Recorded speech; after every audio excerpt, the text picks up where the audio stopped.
Hey everyone, so in this video we're going to be going over one of the weapon effects that I'm actually considering putting on my Dr. Stevens. Don't forget everyone to like and subscribe to my channel for more content and information. So one of the most difficult parts of the game is knowing what to craft on your weapon. For me, I'm right now trying to figure out what I want to do with Dr. Stevens' weapon. Right now I have 40% HP as well as 30% defense and his natural third special skill, which can give AP to 2 other toons whenever he's attacked. I'm skipping over destruction level effects because Dr. Stevens is a mainly defensive character. You can run him both ways on attack and on defense, but his main job is giving AP to other characters. When we go to resistance, we see there's a pretty useful universal 1 effect. Reduce critical hit damage by 50%. This is a weapon skill that I've seen on a variety of toons, especially frost toons, just because frost toons are human shields and they usually take the majority of Priya rushes.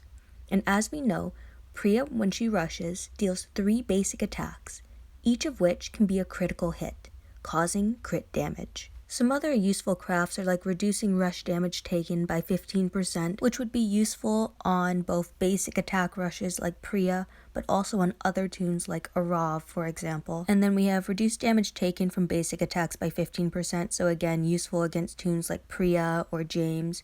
Anyone that does basic attacks as their rush. Universal 4, reduced damage from damage over time effects by 20%. So that would be like bleed and burn. So it's very situational. I wouldn't really look into it very much. It's just too specific right now for the type of meta that we're in. When we look to fast crit, so under pressure is one of the things that I'm considering, but I'm actually going to show you something that was tested for me by another player in the game, and it kind of makes me question if this would actually be a good craft or not. So with under pressure, when attacked while slowed, dazed, or confused, reflect 250% of the damage. So this is kind of ideal against like Jackie leads, for example, because if you're confused, because you don't have a confused resist mod, you could add on like a defense when confused mod onto your toon, so you have higher defense, but that would also mitigate the amount of damage taken, I guess, so it would really be counterproductive. And the main issue, I think, is what happens if your own confused toon ends up attacking, in this case, my Dr. Stevens. It could end up going very sideways very fast. When we take a look at amplification, again, there's not much here that we really want. Maybe that universal 1, and I think that's going to be more interesting on toons that attack more often. So not like Dr. Stevens, but maybe on the toons that do multiple attacks on their rush, or blue toons who have double attack weapons as an example, because a 30% chance that 2 teammates gain camouflage for 1 turn. And we know that on double attacks, other parts of the weapon do come into play. So if you're able to potentially apply camouflage to 4 toons on a single attack, that could be really advantageous. But for Dr. Stevens, it just doesn't work. Another useful craft for Dr. Stevens could be that universal 4. At the start of a turn, get 10% healing for 2 turns for each debuff on this character. It's just, if you're going to be taunting enemies into you by using Dr. Stevens, you have a decent chance of getting stunned, of getting impaired, bled, burned, and so on. So getting this advantageous healing effect could definitely help a toon like Dr. Stevens stay alive, coupled with his vitality. And then when we get into some of the universal crits, we have for each 10% of max AP, this character receives 4% less damage from basic attacks. Now 4% isn't very much, but considering it's in rounds of 4% per 10% AP, it could work for Dr. Stevens if you have something like a huge bonus to AP when taking damage, just because Dr. Stevens can gain AP very quickly, again because of his taunting ability. Next we see a pretty good melee crit, so at the start of a turn get 5% defense for 1 turn for each debuff on the enemy team. Because Dr. Stevens is applying that taunt as well as impair, that might count towards this bonus. I would have to see the weapon in action to check, because it's very difficult to know what all these weapons do without actually testing them, especially when there's not a full guide on it. So this goes out to everyone who's watching this video. If you have any of these unique weapons, please feel free to message me online at Linkassist with a period at the end, so LINKESUS period. And let me know, because if there's any type of film that I can get from you folks, it would be great in order to kind of document it and see kind of the different effects that weapons can actually perform. So as we continue to go through this list, we see fast crit, so DO2 expansion. Attacks extend the duration of existing damage over time effects by 1 turn.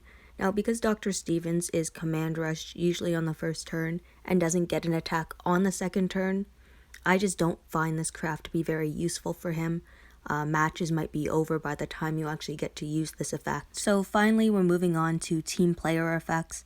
Now, these are some very useful effects I find, like our universal 2 and 4, increase HP for all teammates in a line by 12%, or defense in a line by 12%. So this works on yourself as well as all toons in a line, which is pretty useful because Dr. Stevens is of course a support character. So this would help him both on offense as well as defense, in my opinion. When we take a look at the universal crits, I'm not a huge fan of them. Maybe of universal crit 2, so the 15% attack and 35 crit to all adjacent teammates, as well as to self. So this team player ability does work on the toon that's holding this weapon as well. It's kind of like an additional leadership skill. The melee crit also looks kind of interesting. At the start of every turn, apply 10% defense to all allies for 1 turn. It would be interesting to know if this stacks, so if all your toons had this ability, would all your toons have 40% defense because it affects allies but not self? It's just not very well explained here. I wish it was. Something that I'm looking at specifically for Dr. Stevens is this fast crit ability. So fast healing, up to 2 teammates regain 10% HP per turn for each fast teammate on the team. I think this is pretty useful because it's a consistent healing effect that can heal infection, and it can also just heal you in general. Like with Dr. Stevens, you want to keep him alive, and I also find that if you're using Dr. Stevens on attack like I do, you're probably running some pretty fragile characters like a glass cannon team, and it can be really difficult if a defensive team has a bunch of offensive toons who have like double attack and rampage Priyas, for example. So you could end up with pretty low HP, so having this consistent healing factor could help you survive more attacks with more toons alive, which obviously does more damage in war, as an example. So this is how I have my Dr. Stevens weapon currently set up. I am planning on 5-starring his weapon, and I'm planning on adding 10% more HP to his weapon. Now the reason I'm going the HP route is because he's very susceptible to becoming exhausted, of course, and then he'll take maim damage. And because my mod setup is resist against stun as well as confuse, I don't have space to resist maim, so the next best thing is making sure he has enough HP that he can survive any type of maim or exhaustion that he may take. It'll also be effective in case he ends up getting bled or burned, just because as a 6-star, he has lower stats overall than my S-class toons. Shout out to Dougie Fresh now for providing this film for me.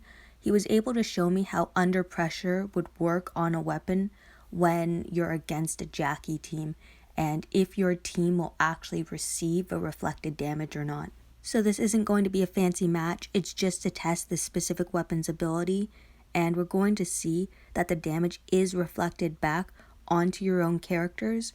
So it makes me very wary to craft this weapon onto my Dr. Stevens, because Dr. Stevens, again, being a 6-star toon, and because I'm adding more HP to him and less defense, it's going to make other toons very susceptible to reflecting a high amount of damage if they end up becoming confused, and if my Dr. Stevens ends up confused. To me, the risk is just too high because I run a Rampage Priya, and I know if she ends up doing 2,000 damage to my Dr. Stevens will end up reflecting 5,000 damage back at my Priya. And to me, that's a risk that I'm not willing to take. Instead, I think I'll go with the safer method of doing the 10% healing per fast toon on a team. With this being one of my war defense iterations, I have 3 yellow toons on this team. So if I had, say, the 10% healing on my Dr. Stevens, it's 10% healing per fast toon on my team. I have 3 fast toons, so that's 30% healing to 2 toons per turn. If I were to craft that also onto Nick's weapon, then that would be even more healing because it would be a separate iteration. So Dr. Stevens and Nick, if they both had it, it would be 30% healing to 4 tunes per turn, and I'm pretty sure that's an ability that could end up stacking because the weapons act independently of each other. I think this type of craft can be really useful on very tanky teams. Like I saw some air and defense teams that had Rositas with the 10% healing, and those teams were just so frustrating to get through because of how much they kept healing over and over again. It really made me have to think about using 100% heal reduction by using my Dale as my commander, just so I could control the team a little bit more. Anyway, thank you everyone for watching and listening to my video.